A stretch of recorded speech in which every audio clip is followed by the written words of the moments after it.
సరే. టీడీపీకి సంబంధించి అంటే సూపర్ 6 హామీలు అమలు చేయట్లేదు కానీ 6 శాసనాలను మాత్రం అమలు పెట్టారు. అసలు ఆ శాసనాలు ఏంటి? సూపర్ 6 హామీలకి ఎంతవరకు గతి లేదు. మీరు మాత్రం కార్యకర్తలకు ఏదో చేస్తారు, ఏదో చూపిస్తారని చెప్పేసి మాటలు చెప్తున్నారంటూ కూడా వైసీపీ పెద్ద ఎత్తున ఆరోపిస్తుంది.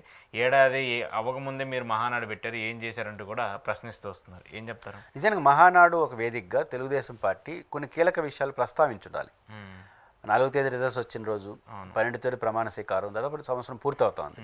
ఈ మహానాడు వేదికగా ప్రజలకు ఒక సంకేతం ఇచ్చుండాలి. ప్రధానంగా ఏది చూస్తుంది 2 చంద్రబాబు గారి విషయంలో, 1 డెవలప్మెంటు, 2 సూపర్ 6 హామీలు అమలు.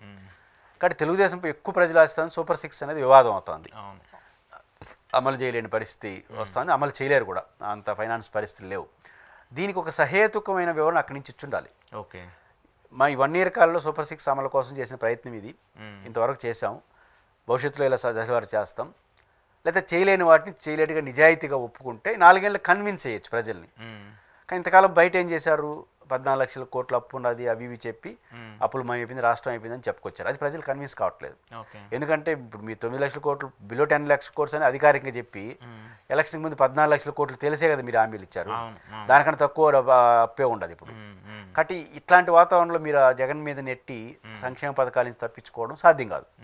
అందుకని సంక్షేమ పథకాలు అమలు చేయడం, అమలు చేయలేని పరిస్థితి మీకుంటే అమలు చేయలేకపోవడానికి జగన్ రీజన్ కాకుండా రియాలిటీ రీజన్ చెప్పి మీరు దాన్ని ప్రజలు కన్విన్స్ చేసేదానికి మహానాడు ఒక వేదిక. దాన్ని వాళ్ళు ఎందుకో దాన్ని వదిలేస్తున్నారు. అంటే చెప్తే కన్విన్స్ కారనుకుంటున్నారా తెలియదు. ఇప్పుడు సూపర్ 6 అనే చర్చ నడుస్తున్న నేపథ్యంలో 6 శాసనాలు అనే ఒకటి చేసుకొచ్చారు. శాసనాలు ఎప్పుడు కూడా శాసనసభలో చేయాలి, ప్రతిపాదనలు చేయొచ్చు. కానీ నేను ఫస్ట్ ఏమనుకున్నానంటే శాసనం ఇవి చేస్తున్నారంటే సూపర్ 6 రోజు గోల చేస్తున్నారు, ఆ సూపర్ 6 జనం మర్చిపోవాలంటే సూపర్ 6 శాసనాలు అని చెప్పి కొత్త అందుకున్నారనుకున్నా. ఫస్ట్ జనరల్గా ఎప్పుడు కూడా 100 హామీలు ఉన్నప్పుడు అమలు చేయనప్పుడు ఇంకొక హామీలు కొత్తగా ఇచ్చారనుకోండి, అదే జనం కన్ఫ్యూజ్ అవుతూ ఉంటారు. అట్లాంటి స్ట్రాటజీ అనుకున్నా. కానీ తీరా చూస్తే 6 శాసనాలు వచ్చినప్పుడు విశ్వవిఖ్యాత నటబారు చంద్రబాబు మన రామారావు గారి ప్రఖ్యాతకు సంబంధించిన విషయం, పేదరిక నిర్మూలన, ఇట్లాంటి చాలా అంశాలు ప్రస్తావించారు. కార్యకర్తల ప్రధాన బాధ్యత, ఇది తెలుగుదేశానికి శాసనం కావచ్చు, ప్రజలకి ఏం శాసనం అవుతుంది? ఖచ్చితంగా ఇప్పుడు కార్యకర్తలే ప్రధాన పార్టీకి మీ శాసనం, అది తప్పు కూడా కాదు. రామారావుని బర్త్డేని లేదా వర్ధంతిని రాష్ట్ర వ్యాప్తంగా ఒక ఆత్మగౌరవానికి సంబంధించిన అంశంగా చేరాలి, తప్పు లేదు. రేపు అధికారం పోతే చేస్తారా? లేదు, ఉండదు కదా. చేయరు. మాజీ ముఖ్యమంత్రుల్ని స్మృశించాలనుకుంటే రామారావు గారు మాజీ ముఖ్యమంత్రి, విజయభాస్కర్ రెడ్డి ముఖ్యమంత్రి, రాజశేఖర్ అందరినీ స్మృశించాలి కదా, కేవలం కాదు కదా. కాబట్టి మీ వల్ల జరుగుతుంది. ఇప్పుడు ఉదాహరణకు సంక్షేమం, ఇప్పుడు స్త్రీశక్తి అని అన్నారు, నో డౌట్ స్త్రీలకు ప్రోత్సహించాలి అనగానే ఏం గుర్తొస్తుంది? 18 సంవత్సరాలు నిన్న ప్రతి ఆడబిడ్డకు డబ్బులు ఆడబిడ్డ నిధి 1500 రూపాయలు పర్ మంత్ ఇస్తామని చెప్పారు, అది ఏమైంది అంటారు. అదేవిధంగా తల్లికి వందనం ఏమైంది అంటారు. వీటన్నిటి కూడా ఆన్సర్ చేయాల్సి వస్తుంది. కాబట్టి వాళ్ళు సూపర్ 6 ఫేవర్ నుంచి బయటపడకుండా ఇట్లేగా నడిచారంటే అది వాళ్ళ మెడ చుట్టుకుంటుంది. ఖచ్చితంగా సూపర్ 6 శాసనాలు మీరు ఎన్ని మాట్లాడినా సూపర్ 6 అది జనం మర్చిపోరు. ఎందుకు ఉంటుందంటే అది ఆర్థిక ప్రయోజనం.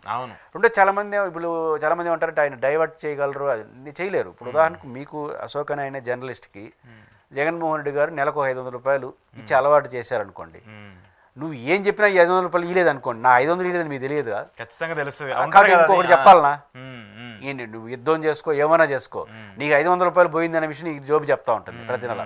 కాబట్టి జగన్మోహన్ రెడ్డి అమలు చేసినటువంటి దాదాపు 2,50,000 నుంచి 3 లక్షల కోట్ల రూపాయలు విలువైనటువంటి సంక్షేమ పథకాలు, డోర్ డెలివరీలు కావచ్చు, డిపిటీ సిస్టమ్ అనేది జనం మధ్యలో ఉంటుంది. ఎందుకంటే ఆర్థిక ప్రయోజనం అది. మానసిక ప్రయోజనం అయితే డైవర్ట్ అవుతారు, ఈ మానసిక స్థైర్యం ఇంకో మానసిక సమస్య కావచ్చు. కానీ ఇది ఎట్ట సాధ్యం అవుతుంది?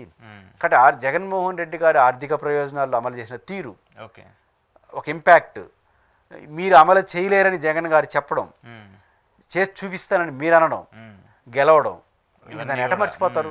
మీకు 2 మార్గాలు, ఇవ్వడం, ఇవ్వలేకపోతే సంజాయిషి చెప్పడం. ఇంకా ఏ షార్ట్ కట్ మెథడ్ కూడా తెలుగుదేశం పార్టీని కాపాడలేవు. నా అభిప్రాయం అయితే నిజాయితీగా ఒప్పుకోవడం, చేస్తాం ఎల్లుండి చేస్తాం అని వాయిదా వేసుకుంటా ఉందాం, ఎలక్షన్ టైంలో కొంత చేద్దాం అంటే అది ఇంకా చెడ్డ పేరు వస్తుంది. ఇవి చేయగలుగుతున్నాం, ఇవి చూస్తాం, ఇవి చేయలేం, కారణం ఇది ఆర్థిక పరిస్థితి. దానిలో 10% మళ్ళీ జగన్ తిట్టని పర్వాలేదు, ఆయన ఇచ్చాడు. కానీ 90% మేము అట్లా ఇచ్చుండాల్సింది కాదని నిజాయితీగా ఒప్పుకోకపోతే మాత్రం వాళ్ళకి ఆ సిగ్నల్ ఈ మహానాడు నుంచి ఇచ్చుంటే వాళ్ళకి మంచిది. ఎందుకో దురదృష్టవశాత్తు వాళ్ళు అది వాళ్ళకి నష్టం వస్తుంది.